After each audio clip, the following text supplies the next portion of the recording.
The reason I come out to the garage lots of the times is just to look at the car. To me, it's art. And that's the hard thing about these cars, especially if they're done nice, at least in my opinion, it's just nice to look at them. My feeling when I'm driving this car is like when I'm driving almost any car, almost meditational, introspective to me. It's relaxing to me. I don't have to have a radio on. I don't have to have loud pipes. I'm just enjoying the view and the pleasure of driving the car. I am Jeff Alder, a bona fide, certified car nut. I'm driving a 1947 Ford two-door sedan. Not a common car, but a wonderful car, my car.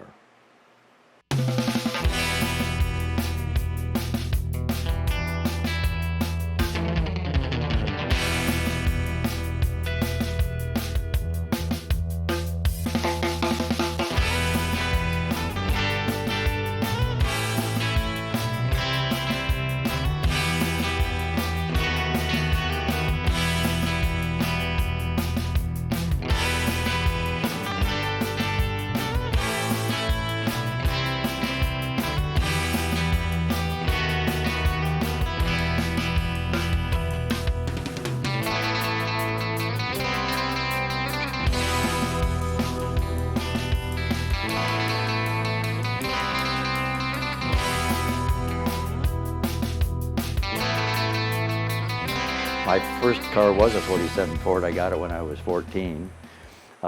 It needed some work, and in that process, my dad was worried about me not having a dependable car. His brother-in-law was a Pontiac dealer, so I picked up a 53 Pontiac, and that was a beautiful little car too, and that was actually my driver car, and the 47 was kind of a project car, if we can say that. But I had both cars, and before I was 16, which was a problem, but I did a lot of driving in and out of the garage and up and down the driveway.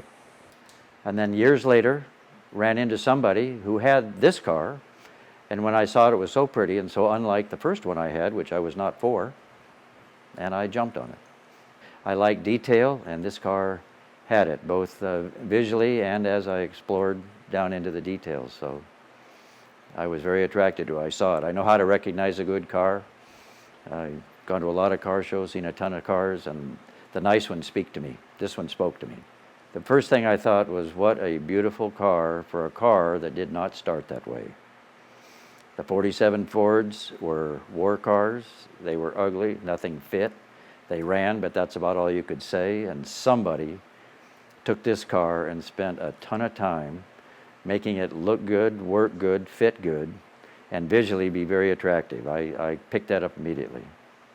Well, it's a small block 406 Chevy, 600 CFM Edelbrock carburetor and intake, 3-speed little Hydromatic, 9-inch rear end with 3.50 gears, and all those things are pretty outdated in today's world, but it just works very nicely for me and for this car.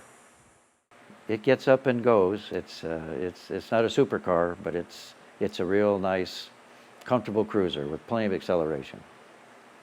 At first, it had a pretty radical high-rise intake and a nasty, nasty carburetor on it because it was really built for show.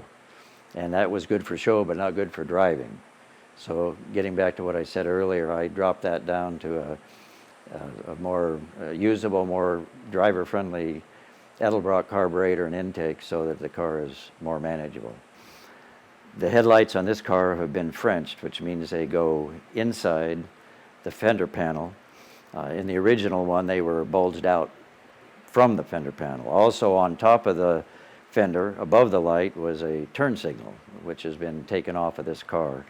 Also, there were hood ornaments. Also, there were other things that were on the car, call them fog lights, running lights, that were on the front. This car has been cleaned up. The rear is running little Chrysler tail lights. Again, getting rid of the bulky, and it's in-body tail lights, where the original was looked like a little tumor coming off the back of the car. Along with the, and of course, the deck has been shaved in the rear, so you don't have a big deck handle or anything. It's just, the car is just very, very clean. The front end part of the car, a lot of the car that was originally grille, has been painted. Whoever came up with the concept of this car, because I bought it as a finished product, really had an idea of making it very subtle, very clean, but very nice. So it's mostly the beautiful paint and bodywork, a little bit of stainless steel polished and fitted very nicely, all the fittings on the paint itself, and then the stance of the car too, with the beautiful chrome bumper. It's slammed down pretty low, as they say, in the weeds. So it just makes it very, very nice. You don't get caught up in the busyness of the original 47. This car you look at and just say, wow.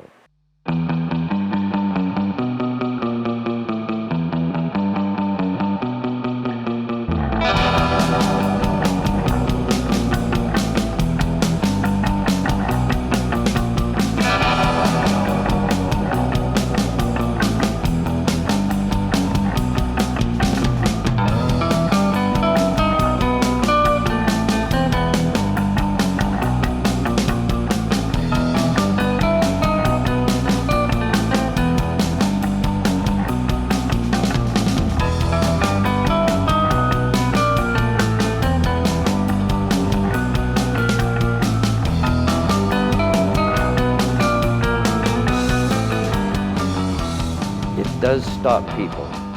They do look at it. I think they're attracted originally because they might think it's black, and being Black-Jade pearl, especially if the sun's shining, as they get closer they say, wow, there's a green there.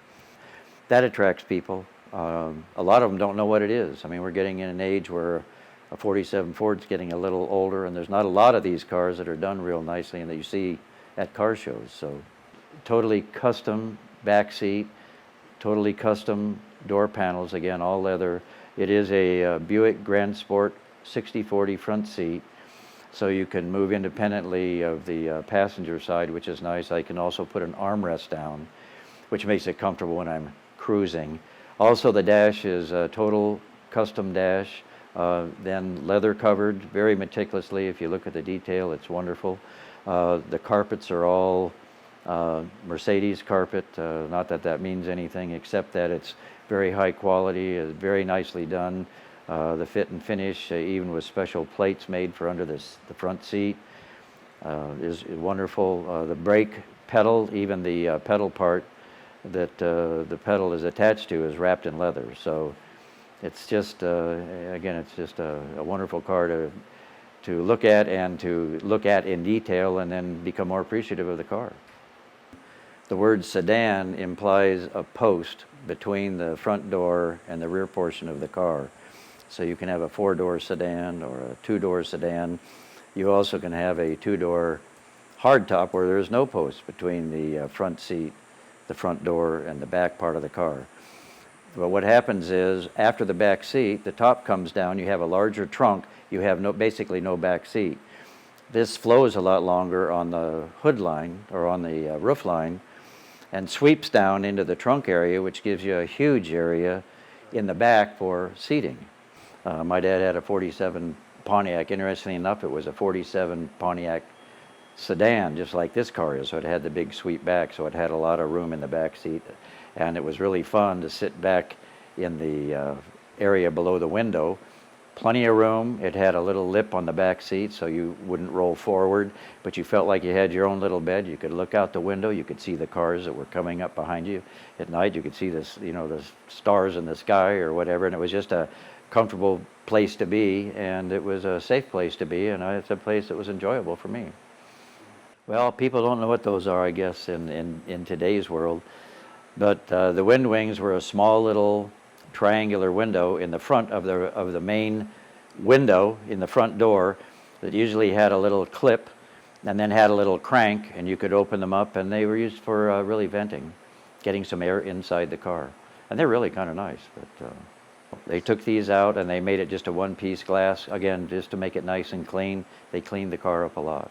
Even the front windshield, of course, which was a 2-piece, they ended up putting 2 pieces of glass, but they didn't put the center holding piece. They just did a butted glass, and you can actually even get a 1-piece glass, but it tends to distort things a little bit, so the butted glass is a little better. But the mirrors are called Swan neck mirrors, and again, it was part of just keeping the car clean. Another thing that's chrome on the car.